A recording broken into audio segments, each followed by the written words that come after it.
Welcome to Indian study.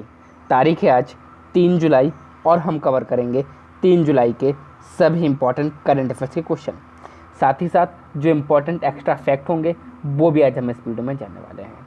तो दोस्तों, जैसा कि आप लोग को पता है, डेली बेसिस पर सुबह 5 बजे आप लोग की ये क्लास चलती है। तो आप लोग सभी लोग इस क्लास को प्रॉपरली और कंटिन्यू तौर पर देखा करिए।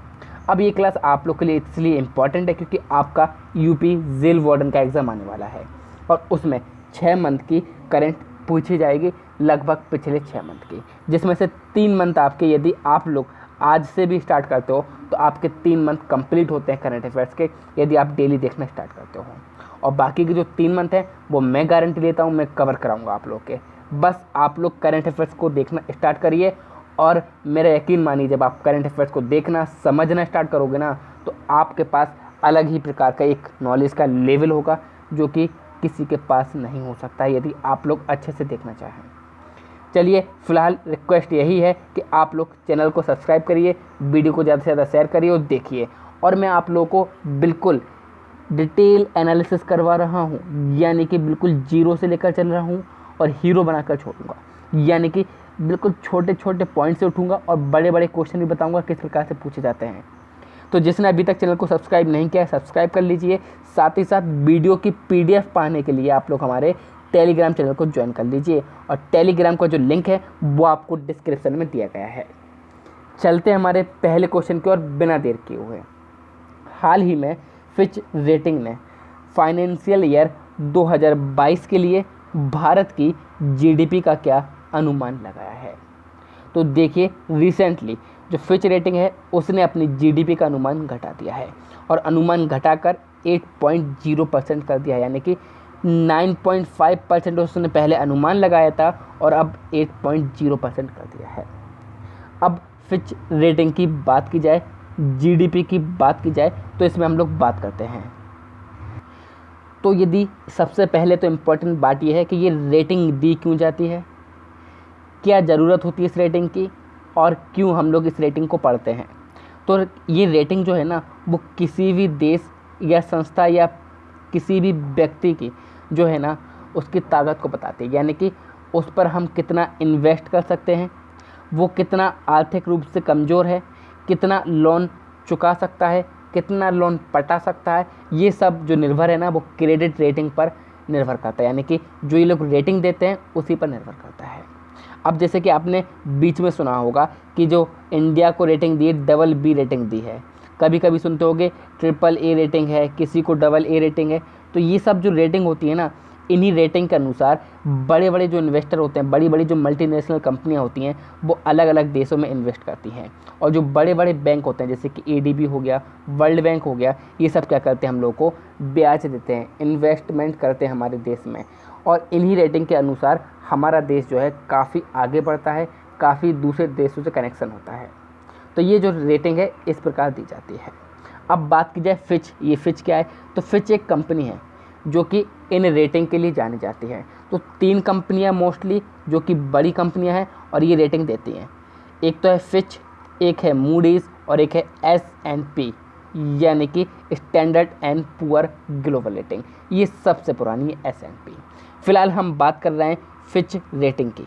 तो फिच रेटिंग, इसका तो पहली बात को आपको याद रखना है, इसका डुअल हेडक्वार्टर है, यानी कि 2 जगह पर हेडक्वार्टर है। एक तो न्यूयॉर्क में है और दूसरा कहाँ पर है, लंदन में है। ये 2 हेडक्वार्टर हैं। अब यदि इसकी बात की जाए तो ये फाउंड कब हुई थी, 1914 में ये फाउंड हुई थी, यानी कि 106 साल पहले ये फाउंड हुई थी। अब यदि बात की जाए इसके CEO कौन हैं, तो पॉल टेलर इसके CEO हैं, यानी कि चीफ एग्जीक्यूटिव ऑफिसर हैं। और इस समय प्रेसिडेंट कौन है इसके, यान लिनेल इसके प्रेसिडेंट है। कौन है इसके प्रेसिडेंट अलग हैं और CEO अलग होते हैं। ठीक है, चलिए अब थोड़ा सा हम आगे की ओर बात करते हैं। तो रिसेंटली क्या है, इन्होंने अपनी ग्लोबल इकोनॉमिक आउटलुक रिपोर्ट जारी की है जो कि जून में अपडेट की गई है। और इसमें 2022 में भारत की जो GDP विकास दर है उसको 9.5 से घटाकर 8% कर दिया गया है, जबकि जो हमारा फाइनेंशियल ईयर 21 है उसमें 5% गिरावट बरकरार रखी है, इसमें इन्होंने कोई चेंज नहीं किया है। जबकि फाइनेंशियल ईयर 23 के लिए 5.5% की दर से बढ़ने का अनुमान लगा रहे हैं और इस अनुमान को भी ये घटा सकते हैं। अब रिसेंटली कुछ जो हमारी कंपनियां हैं या रेटिंग एजेंसी है, इन्होंने भारत की जीडीपी का अनुमान लगाया है। तो कौन कौन सी कंपनी, उनके बारे में हम बात करते हैं। जैसे कि फिच रेटिंग ने अभी मैंने बताया -5% का अनुमान लगाया, यानी कि जो जीडीपी हमारी वो -5% में चल रही है वर्तमान में। अब यदि बात की जाए मूडीज़ की, तो मूडीज़ ने -4% का अनुमान लगाया है। और यदि S&P की बात की जाए तो इन्होंने 5.0% का अनुमान लगाया है फाइनेंशियल ईयर 21 के लिए। इसके अकॉर्डिंग आप वर्ल्ड बैंक की भी याद रख सकते हो। वर्ल्ड बैंक ने जो है वो 3.2% लगाया है अनुमान। इसके अलावा आप ADB की भी याद रख सकते हो, हालांकि इतनी इंपॉर्टेंट नहीं है लेकिन आपको पता होना चाहिए, क्योंकि मैंने अभी आपसे क्या बोला है, आपको 0 लेवल से उठाया जा रहा है, पूरी नॉलेज दी जा रही है। तो 4.0% माइनस के ये ADB की रेटिंग है भारत के लिए। और आपको इम्पॉर्टेंट यहाँ पर इकोनॉमिक सर्वे जो कि भारत में हुआ था उसके अकॉर्डिंग यदि बताई जाए तो 6.0 से 6.5 ये विकास दर बताई गई थी भारत की इकोनॉमिक सर्वे के द्वारा। तो इतनी सारी जो रेटिंग है वो आपको ज़्यादा से ज़्यादा 5 या 6 रेटिंग है, ये आपको ज़रूर याद रखनी है। चलते हैं नेक्स्ट क्वेश्चन की ओर। पाकिस्तान की पहली महिला लेफ्टिनेंट जनरल कौन बनी है? तो देखिए इसका बिल्कुल सही आंसर हो जाएगा ऑप्शन डी, यानी कि निगार जौहर इसका बिल्कुल सही आंसर हो जाएगा। तो जो निगार जौहर हैं वो पाकिस्तान की पहली महिला लेफ्टिनेंट जनरल बन गई हैं। अब लेफ्टिनेंट जनरल की बात की गई है तो ये क्या होती है और इसके बारे में हम लोग बात करते हैं। तो ये एक 3 स्टार मिलिट्री रैंक होती है। क्या होती है? 3 स्टार मिलिट्री रैंक होती है, जो कि अलग अलग कंट्री में दी जाती है। ठीक है, और ये अलग अलग कंट्री में ये दी जाती है लेफ्टिनेंट जनरल की उपाधि। और ये पहली महिला बन गई कौन? निगार जौहर, जो पाकिस्तान की लेफ्टिनेंट जनरल बनी है। तो ये है निगार जौहर और इन्हीं को पाकिस्तान की पहली महिला लेफ्टिनेंट जनरल बनाया गया है। ये बात आपको याद रखनी है, इम्पॉर्टेंट क्वेश्चन भी आप लोग के लिए ये हो सकता है। अब आपसे एक क्वेश्चन पूछा जाता है कि आर्मी का जो नेवी रैंक है, नेवी रैंक में 22 एडमिरल की जो उपाधि होती है उसके समतुल्य कौन सी उपाधि होती है? तो उसके समतुल्य सेना में लेफ्टिनेंट जनरल की उपाधि होती है। यानी कि जो नेवी में 22 एडमिरल की उपाधि होती है उसी के समतुल्य सेना में लेफ्टिनेंट जनरल की उपाधि होती है। ये भी बात आपको याद रखनी है। ठीक है, और एयर मार्शल की जो उपाधि होती है एयरफोर्स में, वो सेना में लेफ्टिनेंट जनरल के बराबर होती है। तो ये दोनों चीज़ें याद रखनी है, 22 एडमिरल, एयर मार्शल और लेफ्टिनेंट जनरल, ये तीनों ही एक ही है। बस एक दी जाती है हमारी भारतीय सेना में, एक दी जाती है भारतीय वायुसेना में और एक दी जाती है हमारी भारतीय नौसेना में या फिर किसी भी नौसेना में। ठीक है, नेक्स्ट क्वेश्चन क्यों चलते हैं, उससे पहले इनके बारे में हम डिटेल में जानते हैं। तो पाकिस्तानी सेना ने मेजर जनरल निगार जौहर को पहली महिला लेफ्टिनेंट जनरल नियुक्त किया है और वह पहली महिला सर्जन जनरल के रूप में नियुक्त किया गया है। यानी कि पाकिस्तान सेना की पहली महिला सर्जन जनरल के रूप में इनको नियुक्त किया गया है। इन्होंने 1985 में रावलपिंडी के आर्मी मेडिकल कॉलेज से डिग्री प्राप्त की थी और सेना की मेडिकल कोर में शामिल हो गई थी। यानी कि जैसे कि सेना में भी आपकी अलग अलग कोर होती हैं, जैसे इलेक्ट्रिकल होती है, इलेक्ट्रॉनिक्स होती है, इसी प्रकार से मेडिकल कोर में क्या होती है, शामिल होती हैं। इसके अलावा 2017 में मेजर जनरल की रैंक पर नियुक्त होने वाली पाकिस्तानी सेना की तीसरी महिला अधिकारी भी बनी थी। इससे पहले नियुक्त की गई अन्य 2 महिला प्रमुख जनरलों में शाहिदा बादशाह और शाहिदा मलिक दोनों हैं। पाकिस्तान की बात की जाए तो पाकिस्तान मैप में आपको ये दिख रहा होगा, जिसकी राजधानी इस्लामाबाद है, प्रधानमंत्री इमरान खान है, आरिफ अलवी इसके राष्ट्रपति हैं, मुद्रा इसकी पाकिस्तानी रुपया है। अब पाकिस्तान और भारत के बीच जो इंटरनेशनल सीमा लगती है उसका नाम क्या है? तो उसका नाम सभी को पता है और आप लोग मुझे कमेंट बॉक्स में उसका नाम बताएंगे ताकि मुझे भी पता चले आप लोग कितनी करंट अफेयर्स की वीडियो देख रहे हो। IOC के नए अध्यक्ष बने हैं। यहाँ पर IOC का मतलब है इंडियन ऑयल कॉरपोरेशन। तो इसके नए अध्यक्ष कौन बने हैं ये हमको बताना है। तो इसका बिल्कुल सही आंसर हो जाएगा ऑप्शन ए, यानी कि श्रीकांत माधव वैद इसका बिल्कुल सही आंसर हो जाएगा। तो ये हैं श्रीकांत माधव वैद, इन्हीं को IOC Indian oil corporation limited का अध्यक्ष बनाया गया है। अब यदि बात की जाए तो श्रीकांत माधव वैद ने इंडियन ऑयल कॉरपोरेशन के नए अध्यक्ष का कार्यभार संभाल लिया है। इससे पहले वह अक्टूबर 2019 से IOC बोर्ड में रिफाइनरीज थे और वह किसका स्थान ले रहे हैं, ये इंपॉर्टेंट हो जाता है। ये संजीव सिंह का स्थान ले रहे हैं जो 30 जून को क्या हो गए हैं, सेवानिवृत्त हुए हैं, यानी कि रिटायर्ड हो गए हैं। अब इसके अलावा इन्होंने कहाँ कहाँ काम किया है, तो इन्होंने चेन्नई पेट्रोलियम कॉरपोरेशन लिमिटेड में भी काम किया है, इंडियन ऑयल टेकिंग लिमिटेड के अध्यक्ष भी रहे हैं, साथ ही Ratnagiri refinery and petrochemicals limited के प्रमुख के रूप में इन्होंने कार्यभार संभाला है। तो इतनी सारी जिम्मेदारियों के बाद ये अब IOC के अध्यक्ष बन गए हैं। नेक्स्ट क्वेश्चन क्यों चलते हैं, उससे पहले IOC के बारे में जानते हैं, जिसकी स्थापना 30 जून 1959 में हुई थी। मुख्यालय नई दिल्ली में और अध्यक्ष कौन बन गए, श्रीकांत माधव वैद्य बन गए हैं। विजडन द्वारा भारत में 21वीं सदी का मोस्ट वैल्यूएबल पर्सन किसे चुना गया है, या फिर मोस्ट वैल्यूएबल प्लेयर किसे चुना गया है, तो इसका बिल्कुल सही आंसर हो जाएगा ऑप्शन डी, यानी कि रविंद्र जडेजा इसका बिल्कुल सही आंसर हो जाएगा।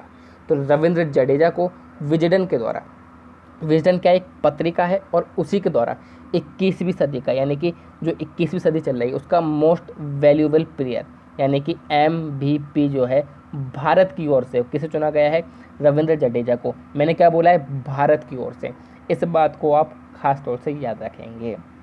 तो ये है रविंद्र जडेजा, जिन्हें सब कोई जानते होंगे। तो ये भारत के 21वीं सेंचुरी के मोस्ट वैल्यूएबल प्लेयर बन गए हैं। मैंने पूरे वर्ल्ड नहीं बोला है, मैंने सिर्फ भारत बोला है। अब यदि बात की जाए रविंद्र जडेजा की, तो उनको 21वीं सदी का MVP चुना गया है। 2009 में उन्होंने अपने करियर की शुरुआत की थी और 2020 तक उन्होंने 49 टेस्ट मैच, 165 वनडे और 49 T20 मैच खेले हैं। अब यदि बात की जाए तो वर्ल्ड लेवल पर ये श्रीलंका के मुथैया मुरलीधरन के बाद दूसरे स्थान पर हैं, यानी कि MVP ऑफ द वर्ल्ड की लिस्ट में ये दूसरे नंबर पर हैं, लेकिन MVP ऑफ इंडिया की लिस्ट में ये पहले नंबर पर हैं। इस प्रकार से आपको याद रखना है। अब विजडन क्या है, विजडन क्रिकेट में खिलाड़ियों के प्रदर्शन का एनालिसिस करने के लिए अपने टूल क्रिकविज का इस्तेमाल करता है, यानी कि सभी खिलाड़ी का ये क्या करता है, एनालिसिस करता है, और उसी के आधार पर ये अपने, कभी कभी आपने देखा होगा विजडन की पत्रिका में, यानी कि विजडन की दशक की टीम में कौन कौन शामिल हुआ, विजडन की ODI टीम में कौन कौन शामिल हुआ, तो ये एनालिसिस करके अपनी अपनी एक अच्छी सी टीम बनाते हैं। ओके, चलिए चलते हैं नेक्स्ट क्वेश्चन की ओर। हाल ही में शशांक मनोहर ने ICC के अध्यक्ष पद से इस्तीफा दिया है। अब यह पद कौन संभालेगा, तो इसका बिल्कुल सही आंसर हो जाएगा ऑप्शन सी, यानी कि इमरान ख्वाजा इसका बिल्कुल सही आंसर हो जाएगा। तो शशांक मनोहर, जैसा कि आप लोग जानते हैं, ये ICC के क्या हैं, अध्यक्ष थे, और इन्होंने क्या कह दिया है, इस्तीफा देने के लिए इन्होंने गुजारिश की है। तो अब इन्होंने इस्तीफा दे दिया है। हालांकि ICC के कुछ नियम होते हैं, और उन नियम के अकॉर्डिंग कोई भी जो अध्यक्ष है वो 3 साल तक पद पर रहता है, उससे पहले इस्तीफा नहीं दे सकता है। परंतु ये इस्तीफा देने की ये मतलब कि ये बिल्कुल सोच में है, इन्होंने पत्र भी लिख दिया है। इसी कारण इमरान ख्वाजा को अभी जो उपाध्यक्ष थे ICC के, उनको इनकी जगह बिठाया गया है, क्योंकि नियम के अकॉर्डिंग ये पूरी तरह से तो नहीं हट सकते हैं, परंतु ये किसी भी इंटरनेशनल मीटिंग में भाग भी नहीं लेंगे। इसी कारण इमरान ख्वाजा को अभी कुछ, जब तक कि यहाँ पर चुनाव नहीं हो जाते या फिर कोई नया अध्यक्ष नहीं बन जाता है, तब तक इमरान ख्वाजा इसके अध्यक्ष रहेंगे, जो कि उपाध्यक्ष थे। ठीक है। अब यदि बात की जाए ICC की, तो ICC का फुल फॉर्म क्या होता है, इंटरनेशनल क्रिकेट काउंसिल होता है, और इसके कुछ इंपॉर्टेंट क्वेश्चन जो कि मैं अभी आपको बताने वाला हूँ। तो उस्मान ख्वाजा, जिनकी मैं बात कर रहा था, जो कि ICC के उपाध्यक्ष थे, ये रहे हैं। अब यदि बात की जाए तो देखिए, अभी मैंने आपको बताया है कि ICC के नियमों के अनुसार अध्यक्ष पद का कार्यकाल अधिकतम 3 वर्ष का होता है, जिसकी वजह से शशांक मनोहर अगले 2 साल के कार्यकाल के लिए इस पद पर बने रह सकते थे, लेकिन उन्होंने भविष्य में होने वाली सभी महत्वपूर्ण ICC बैठक में हिस्सा नहीं लेने का फैसला किया है। और इस रेस में सबसे आगे कौन है, इंग्लैंड के कॉलिन ग्रेव्स सबसे आगे थे, लेकिन हाल ही में वेस्ट इंडीज़ के पूर्व प्रमुख डेव कैमरन भी इस रेस में शामिल हो गए हैं, यानी कि इन दोनों में से ही किसी को बनाया जा सकता है अध्यक्ष। कॉलिन गैब्स और डेव कैमरन ये इंग्लैंड के हैं और ये वेस्ट इंडीज़ के हैं। आईसीसी की बात की जाए, इंटरनेशनल क्रिकेट काउंसिल, जिसकी स्थापना 15 जून 1909 में हुई थी। मुख्यालय इसका संयुक्त अरब अमीरात में है। इमरान ख्वाजा इसके अब अध्यक्ष हो गए, परमानेंट नहीं हुए, अभी अध्यक्ष हैं। ठीक है, हाँ। अब आईसीसी आपसे कुछ इंपॉर्टेंट क्वेश्चन पूछे जाएंगे आईसीसी से। तो एक तो पूछा जाएगा मेंस वर्ल्ड कप से और एक पूछा जाएगा वुमेन्स वर्ल्ड कप से। तो नोट कर लीजिएगा, आईसीसी मेंस वर्ल्ड कप 2019 कहाँ पर हुआ था? इंग्लैंड में हुआ था। 2023 कहाँ पर होगा? भारत में होगा। और यदि बात की जाए 2027 कहाँ पर होगा? तो 2027 जो है वो कतर में आयोजित किया जाएगा। ये तीनों याद, 19, 23, 27। 19 भी सरल है क्योंकि इंग्लैंड जीती थी, 23 में भारत में होना है और 27 में कहाँ पर होना है? कतर में होना है। लेकिन आईसीसी वुमेन्स वर्ल्ड कप की यदि बात की जाए, तो वुमेन्स वर्ल्ड कप की यदि बात की जाए तो जो 2021 का वुमेन्स वर्ल्ड कप है वो न्यूजीलैंड में आयोजित होना है। और जबकि 2017 की यदि बात की जाए तो ये इंग्लैंड में खेला गया था 2017 का वर्ल्ड कप। ठीक है, चलते हैं नेक्स्ट क्वेश्चन की ओर। हाल ही में किसे संयुक्त राष्ट्र में भारत के राजदूत और स्थायी प्रतिनिधि के रूप में नियुक्त किया गया है? तो इसका बिल्कुल सही आंसर क्या हो जाएगा? ऑप्शन ए, यानी कि इंद्रमणि पांडे इसका बिल्कुल सही आंसर हो जाएगा। अब देखिए, इस चीज़ को हम लोग समझते हैं। संयुक्त राष्ट्र में भारत के राजदूत और स्थायी प्रतिनिधि, यानी कि जो इंद्रमणि पांडे हैं उनको जिनेवा स्थित संयुक्त राष्ट्र और जो अन्य अंतर्राष्ट्रीय यानी कि इंटरनेशनल ऑर्गेनाइजेशन है उसके लिए भारत का स्थायी प्रतिनिधि चुना गया है। यानी कि कोई भी संयुक्त राष्ट्र की मीटिंग हो या कोई भी इंटरनेशनल ऑर्गेनाइजेशन हो, उसमें अब कोई भी प्रतिनिधि होगा तो वो कोई और नहीं, सिर्फ इंद्रमणि पांडे होंगे। और लगभग संयुक्त राष्ट्र में जो है वो 25 से अधिक इम्पॉर्टेंट ऑर्गेनाइजेशन है जिनका जो राजदूत है वो कैसे चुना गया है? इंद्रमणि पांडे को चुना गया है। यानी कि आप ऐसा समझ सकते हो, जितने भी इंटरनेशनल ऑर्गेनाइजेशन होने हैं उसके लिए एक हमने परमानेंट अपना प्रतिनिधि उतार दिया है, जो कौन है? इंद्रमणि पांडे हैं। अब ये ऑर्गेनाइजेशन कौन कौन से हैं? तो देखिए इसमें कौन कौन से ऑर्गेनाइजेशन आ जाएंगे। WHO भी इसमें शामिल होगा, संयुक्त राष्ट्र मानवाधिकार यानी कि UNHRC, और भी इसमें इम्पॉर्टेंट संगठन शामिल हैं जिसमें भारत का प्रतिनिधि कौन करेंगे? इंद्रमणि पांडे करेंगे भारत का प्रतिनिधि। अब यदि बात की जाए इंद्रमणि पांडे की, तो ये रहे हैं इंद्रमणि पांडे और इन्हीं को संयुक्त राष्ट्र तथा अलग जो इम्पॉर्टेंट ऑर्गेनाइजेशन है उसके लिए भारत का स्थायी प्रतिनिधि चुना गया है। तो यहाँ पर आपको डिटेल में सारी चीज़ें मिल जाएंगी। इंद्रमणि पांडे जो है वो 1983 बैच के भारतीय विदेश सेवा अधिकारी राजीव कुमार चंद्र का स्थान लेंगे। यानी कि किसकी जगह पर आ रहे हैं? राजीव कुमार चंद्र की जगह पर आ रहे हैं। इस पद पर राजीव कुमार जो हैं वो 30 मई 2017 को नियुक्त हुए थे। अब उनके 3 साल पूरे हो चुके हैं, इसी कारण इनको यानी कि इंद्रमणि पांडे को अब नियुक्त किया जा रहा है। जिनेवा स्विट्जरलैंड में संयुक्त राष्ट्र और अन्य अंतर्राष्ट्रीय संगठनों के लिए 1990 बैच के ये भारतीय विदेश सेवा यानी IFS अधिकारी हैं इंद्रमणि पांडे, और इन्हीं को भारत के अगले राजदूत और स्थायी प्रतिनिधि के रूप में नियुक्त किया गया है। संयुक्त राष्ट्र की यदि बात की जाए तो सभी को पता है इसकी स्थापना 24 अक्टूबर 1945 में हुई थी। मुख्यालय इसका न्यूयॉर्क में है। अध्यक्ष कौन है? एंटोनियो गुटेरस इसके अध्यक्ष हैं। अच्छा, अभी भारत जो है संयुक्त राष्ट्र सुरक्षा संगठन का क्या बना है? अस्थायी प्रतिनिधि बना है। ये भी बात आपको याद रखनी है। हाल ही में केरल राज्य ने विदेश और अन्य राज्यों से लौटने वाले पेशेवरों के लिए कौन सा प्रोजेक्ट लॉन्च किया है? तो देखिए, ड्रीम केरल, यानी कि ऑप्शन डी इसका बिल्कुल सही आंसर हो जाएगा। तो केरल राज्य ने ड्रीम केरल जो है वो प्रोजेक्ट लॉन्च किया है।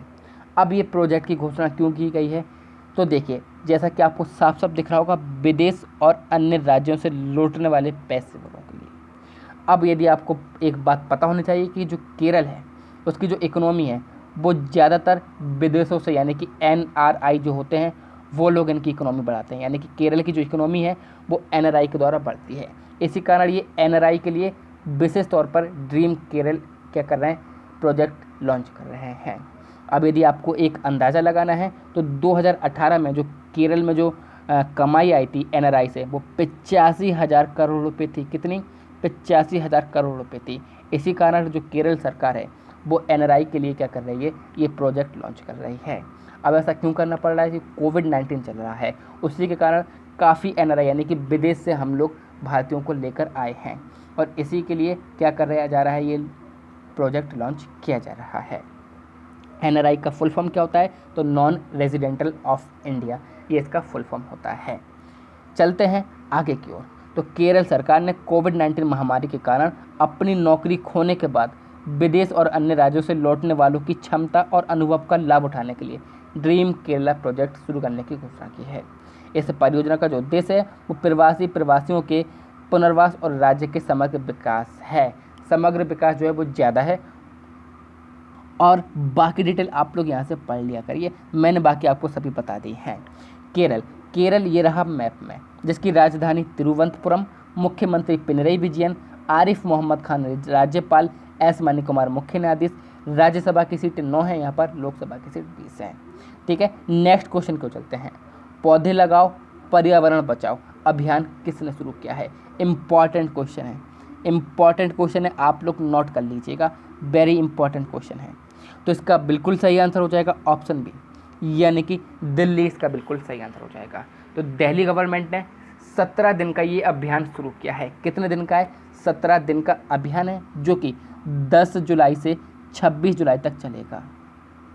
और ये पौधे लगाओ पर्यावरण बचाओ अभियान जो है, इसके तहत लगभग 31 लाख पौधे लगाए जाएंगे। कितने? 31 लाख पौधे लगाए जाएंगे। अब ऐसा क्यों किया जा रहा है? तो आप सभी लोग जानते हैं दिल्ली में पहले कितना पॉल्यूशन था, परंतु अब धीरे धीरे जो सरकार नीतियाँ चला रही है वहाँ की, उससे ये पॉल्यूशन कम होता जा रहा है। अब यदि रिपोर्ट की बात की जाए तो 2017 में जो सरकार ने ग्रीन कवर कर दिया, यानी कि एरिया जो था वो ग्रीन कर दिया था पूरी तरीके से, उसका क्षेत्रफल कितना था, तो 299 किलोमीटर स्क्वायर था, यानी कि 299 किलोमीटर स्क्वायर जो एरिया था वो 2017 में सरकार ने कवर कर दिया था। उसके बाद 2018 जब आया, 2019 में 325 किलोमीटर स्क्वायर जो एरिया है वो प्रदूषण मुक्त हो गया था। उसके बाद यदि बात की जाए 2021, तो ये टारगेट लेके चल रहे हैं 2021 में कि हमको 350 किलोमीटर जो एरिया है वो ग्रीन एरिया करना है, यानी कि वहाँ पर पॉल्यूशन नहीं रहे। ये टारगेट है और इसी टारगेट के कारण ये अभियान यानी ये कैंपेन शुरू किया गया है। अब यदि बात की जाए नई दिल्ली की, ये है हमारे कैपिटल ऑफ इंडिया, जिसके मुख्यमंत्री अरविंद केजरीवाल हैं, उपराज्यपाल अनिल बैजल हैं, सुप्रीम कोर्ट जस्टिस बोबड़े हैं, यानी कि सुप्रीम कोर्ट के जो न्यायाधीश हैं यहाँ पर दिल्ली में सुप्रीम कोर्ट भी है, जस्टिस बोबड़े हैं। हाई कोर्ट के जो जस्टिस हैं वो DN पटेल हैं। राज्यसभा की सीट 3 है, लोकसभा की सीट कितनी है यहाँ पर? 7 है। अब यदि आपने सुना होगा तो जब भी जहाँ पर केंद्र शासित प्रदेश होते हैं वहाँ पर हम उपराज्यपाल की बात करते हैं। तो कुछ जो राज्य हैं वहाँ पर हम केंद्र शासित प्रदेश हैं वहाँ पर हम उपराज्यपाल बोलते हैं, जैसे कि दिल्ली और जम्मू कश्मीर में। जबकि जो और यूनियन टेरिटरी है वहाँ पर एडमिनिस्ट्रेटिव होता है, यानी कि सरकार चलती है। जून माह में भारत की बेरोजगारी दर क्या रही है? इस क्वेश्चन को आंसर देने से पहले मैं आपको बताता हूँ, ये जो बेरोजगारी है ये हमको पता कहाँ से चलती है? तो ये हमको पता चलती है CMIE से, यानी कि centre for monitoring Indian economy से ये हमको पता चलती है। ये एक सेंटर है जो कि इंडिया की इकोनॉमी को नापता है या फिर इंडिया की अनएम्प्लॉयमेंट को बताता है।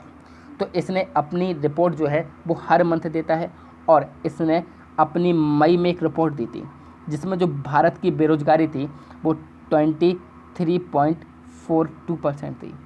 उससे पहले अप्रैल में भी एक रिपोर्ट दी थी जिसमें भारत की बेरोजगारी 23.52% थी, यानी कि अनएम्प्लॉयमेंट अप्रैल और मई में सबसे ज़्यादा रहा था। लेकिन यदि बात की जाए सबसे ज़्यादा भारत में अभी तक जो अनएम्प्लॉयमेंट है वो 23.52% रहा था, जो कि अप्रैल माह में रहा था। उसके बाद मई में ये थोड़ा घटकर 23.42% हो गया। उसके बाद 8 जून को ये जो बेरोजगारी की दर थी वो थी 21.33%, यानी कि थोड़ी बहुत घटी थी। उसके बाद जैसे ही अनलॉक फर्स्ट आया, काम स्टार्ट हुए और अब जो बेरोजगारी की दर बची है, यानी कि 8 जून से 30 जून तक की मैं आपको बात बता रहा हूँ, तो इसमें जो बेरोजगारी की दर रही है वो 10.9% रही है, यानी कि अनलॉक फर्स्ट के कारण बेरोजगारी की दर घट गई है। और यदि अब अनलॉक 2 होगा, जो कि 1 जुलाई से होना था, तो अब और घट जाएगी, यानी कि अब जुलाई में जो CMIE की रिपोर्ट आएगी उसके अकॉर्डिंग अब और घटना चाहिए। तो 10.9% जून माह में ये बेरोजगारी बची है। आई होप मैंने आपको बहुत अच्छे से समझाया है और आपको समझ में भी आया होगा। अभी ये पूरी इंडिया की बात चल रही थी। अब यदि मैं आपसे बोलूं कि अर्बन शहर हैं वहाँ पर कितनी है और जो रूरल शहर हैं वहाँ पर कितनी है, तो अर्बन में है 12.02% बेरोजगारी है और रूरल में 10.52% बेरोजगारी है। ये अर्बन और रूरल की बात हो गई। अब यदि मैं स्टेट वाइज की बात करूं तो सबसे कम अनएम्प्लॉयमेंट किस स्टेट में है, तो असम में सबसे कम अनएम्प्लॉयमेंट है। और सबसे ज़्यादा कहाँ पर है, तो हरियाणा में सबसे ज़्यादा है। कितना है, 33.6% है और असम में 0.6% है। ये डिटेल आप देख लीजिए, ये कहीं नहीं मिलेंगी आपको, गारंटी है। वेरी वेरी वेरी इंपॉर्टेंट चीज़ें हैं ये आप लोग के लिए। यदि आप लोग अच्छे से पढ़ो तो काफ़ी इंपॉर्टेंट चीज़ें हैं। अब यदि बात की जाए नेक्स्ट क्वेश्चन की, एक्सेलरेट विज्ञान योजना किसके द्वारा लॉन्च की गई है, तो देखिए इसका बिल्कुल सही आंसर हो जाएगा ऑप्शन बी, यानी कि सर्व इसका बिल्कुल सही आंसर हो जाएगा। अब सर्व क्या है उससे पहले हम बात करते हैं एक्सेलरेट विज्ञान के बारे में। ये योजना है क्या है, यह एक ऐसी योजना है जो कि प्लेटफॉर्म प्रोवाइड कराएगी और किन को, तो जो अपने हाई साइंस रिसर्च करना चाहते हैं उनको एक सिंगल प्लेटफॉर्म ही प्रोवाइड करवाएगी। साथ ही साथ ये एक पोर्टल भी बनाया गया है, यानी कि www.accelerateviggyan.com के नाम से ये पोर्टल भी बनाया गया है। अब ये एक प्लेटफॉर्म प्रोवाइड करा रही है, लेकिन किस प्रकार से प्लेटफॉर्म प्रोवाइड कराएगी, तो जो एक्सेलरेट विज्ञान है ना, ये अकेले काम नहीं करेगी। ये एक समूह है, एक मिशन है, समूहन, क्या नाम है उस मिशन का, समूहन मिशन, उसके साथ ये काम करेगी। अब मैंने अभी अभी बात करी है मिशन समूहन की, तो जो मिशन समूहन है उसका काम क्या है, तो जो मिशन समूहन है वो क्या करता है, जो वैज्ञानिक इंटरेक्शन होते हैं उसको बढ़ावा देता है और उसको 2 कंपोनेंट में बांटा गया है, संगोष्ठी और संयोजियाँ। कहाँ पर, संगोष्ठी और संयोजियाँ। अब संगोष्ठी यानी कि जहाँ पर सेमिनार वगैरह होते हैं और संयोजियाँ मतलब कि जहाँ पर क्रॉनिकल होते हैं। तो इस प्रकार से क्या हो जाएगा, जो विज्ञान है उसको बढ़ावा मिल जाएगा, रिसर्च को एक प्लेटफॉर्म मिल जाएगा। और ये SERB के द्वारा क्या की गई है, लॉन्च की गई है। SERB यानी कि science and engineering research board के द्वारा ये शुरुआत की गई है, जिसका मुख्यालय नई दिल्ली में, उसके सचिव कौन है, संदीप वर्मा है। अब यदि बात की जाए ये जो बोर्ड है वो किसके अंतर्गत काम करता है, तो department of science and technology के अंतर्गत ये डिपार्टमेंट बोर्ड जो है वो काम करता है। आई होप ये 10 क्वेश्चन आपको अच्छे से समझ में आए होंगे, और यदि नहीं समझ में आए हैं तो आप एक बार वीडियो को फिर से देखिएगा और कमेंट्स में कुछ यदि आपका क्वेश्चन रहता है तो आप बिल्कुल कमेंट्स में आप बताइएगा। चलिए चलते हैं कल के प्रश्न की ओर।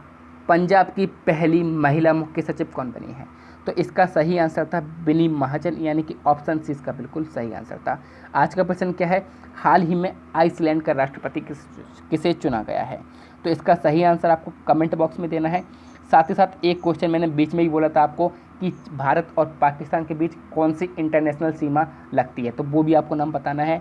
तो प्लीज़ आप सभी से गुजारिश है, मैं काफ़ी मेहनत कर रहा हूँ और जब तक व्यूज़ नहीं आएंगे, जब तक आप लोग के लाइक नहीं आएंगे, मैं मोटिवेट नहीं हूँगा।